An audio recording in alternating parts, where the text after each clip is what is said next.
గాని ఊరెక్కడుందో తెలుసుకోవాలంటే ఈ స్టోరీ చూడాల్సిందే.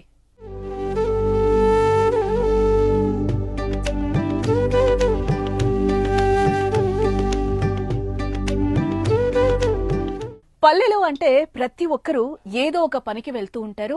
అలసి సొలసి ఇంటికొస్తారు. మగవాళ్లైతే అలవాటు ఉన్నవాళ్లు మద్యం సేవించి ఆదమర్చి నిద్రిస్తారు. కానీ ఇప్పుడు మనం తెలుసుకోబోయే ఈ గ్రామంలో మాత్రం ఎంత అలసిపోయినా రాత్రి అయిందంటే చాలు ఊళ్ళోని రామాలయం దగ్గరకు చేరుకుంటారు. మద్యం ముట్టరు, ఊరంతా కలిసి కబుర్లు చెప్పుకుంటారు.